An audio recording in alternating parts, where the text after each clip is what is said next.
মনে বড় দুঃখ আব্বা। তোমার আবার দুঃখ কি শুনতে পারি কি? আব্বা আপনার বাপের মতো ইজ্জত করি, সম্মান করি, অস্বীকার করতে পারবেন?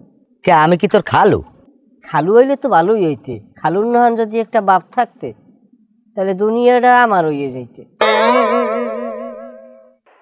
কিন্তু আপনারা যে ইজ্জত সম্মানটা করি আব্বা, এটা বাপেরও করতাম না।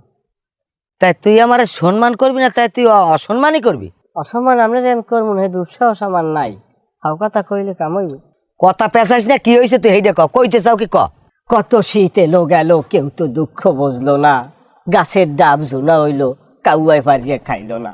ওরে বাপ রে বাপ, একজন কবি জ্বালাইছে। তুই মোরে কবিতা শুনাও? তোর না ওরম ভয়জা কবিতা আমার শোনা লাগবে না। আমার যদি কবিতা শোনা লাগে, এ কবি আছে আমার দ্বারে। যাই হোক আব্বা, কবিতা শোনার আপনার অধিকার আছে, আপনি কবিতা শোনেন। আপনার প্রিয় কবি নার্গিস স্বপ্না, তাদের কবিতা শোনা আপনার জন্যই ঠিক আছে, এটা আমার লগে ঠিক নেই। কিন্তু আপনি যে প্রতিশ্রুতি দিলেন আব্বা, সে প্রতিশ্রুতি তো রাখলেন না। কি প্রতিশ্রুতি? বুঝেই ক আমারে, বুঝেই ক। এভাবে ভুলে গেলে হইবে আব্বা? এই যে শীত আইতে আছে, খাজুর গাছ কাটবে, খিল আন্দাইবে, রস আইবে, এই রসে আরই ভরবে, কিন্তু মোর কেডা আইবে? তোর কেডা আইবে এটা তোর চিন্তা তুই কর, আমার দ্বারা হ্যাঁ কই লাভ আছে কোনো? কথা দিয়েছিলেন পিতা, এবছরে কাটবেন আমার বিয়ার ফিতা। এখন দেখি আচরণে পুরাইতে চান আমার জ্যান্ত সীতা। কি এমন অন্যায় করেছিলাম পিতা আমি, কি এমন অন্যায় করেছিলাম? আজকের 12টা বছর একের পর এক আপনি প্রতিশ্রুতি দেন, প্রত্যেক বছর খান গেদু একটু কামড় খাই থাক, গেদু একটু কামড় খাই থাক, একটা বছর কামড় খা, একটা বছর কামড় খা। এই মোষটে বেচছিল, এই গরুটা হইলে মোষ বিয়ায়, গরু বিয়ায়, ছাগল বিয়ায়, বেচেন, ই হারেন, এই করেন, সেই করেন। বছরের পর বছর যায়, মাস ঘুরিয়া মাস আয়, আমার কোনো কাম হয় না। খাডালের মাটি আমি কামড়াইয়ে শেষ করতে আছি। তোমার মনু আজকে দশাই পাইছে, তুমি অতিরিক্ত বাড়িয়ে গেছো। যদি ধরি এককালে কুয়ার পানি কিন্তু সব খাওয়াই গেলাম। যাই হোক আব্বা, আমি আপনার বেদবি ক্ষমা করিয়ে দিছি, কারণ ক্ষমা মহত্বের গুণ। কি হয়েছে? কি কির ক্ষমা, কির বেয়াদবি? না, বলছি যে আপনি আমার বেদবি ক্ষমা করেন। আপনি হইলেন বাপ, পিতৃ সমতুল্য। আপনাকে একটা কথা বলতে চাই পিতা।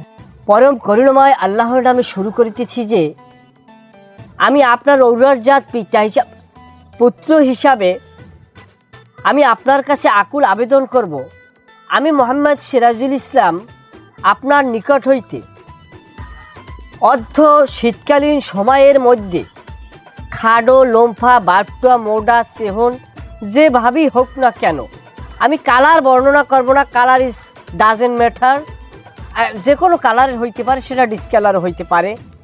আমি একটু বউ প্রত্যাশা করি, আশা করি আপনি আমার আকুল আবেদন গ্রহণ করবেন এবং আমার এই মনের দুঃখ বুঝতে মর্জি হবে। অতএব বিনীত নিবেদন এই যে আমার আরজি আপনি গুরুত্বের সাথে গ্রহণ করবেন এবং যথার্থ আমল করা শুরু করবেন। এটি আপনার ছেলে সিরাজুল ইসলাম, গ্রাম সাং, মেলাউ পায়রা। তোমারে বাবু এককালে শয়তানে লারে, তোমার লগে শয়তান লগ লইস। এই হালার পালা, তোর কোনো আক্কল জ্ঞান আছে? আয় এই মহিষ গরু ছাগলের আমি ঠিক মতো খাওয়ান দিতে পারি না, পরের বাড়ি মাইয়া আনি আমি কি খাওয়াম? হয় এইটা কোনো কথা বলে না বা? গরু মোষ ছাগলের লাগে আমার বউকে আপনি তুলনা করতে পারেন না। তা কি লেগে তুলনা করবো? কি লেগে তুলনা করবো? খাওয়ানটা কি আকাশ পুরি আয়?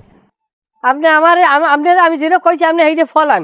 এইবার দেখেন, আপনার খাওয়ান লাগবে না। আপনি আমার যে প্লেটে ভাত দেবেন না, সেই এক প্লেট ভাত আমি আমার বউর লোক ভাগ করে খাবো। আমি নেলা বানাই বেলাই আমার বউর মোহের দেবো, আমার বউ চুক চুক চুক চুক করে খাইবে। তুমি নেলা বানাই তোমার বউরে খাওয়া, ওদিকে আমার গরু ছাগলের নেলা দেওয়া লাগবে, এই নেলা আমি জোগাই।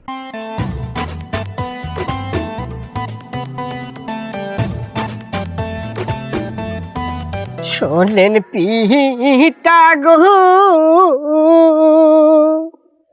শীতের দিনে কষ্ট দিয়ে না,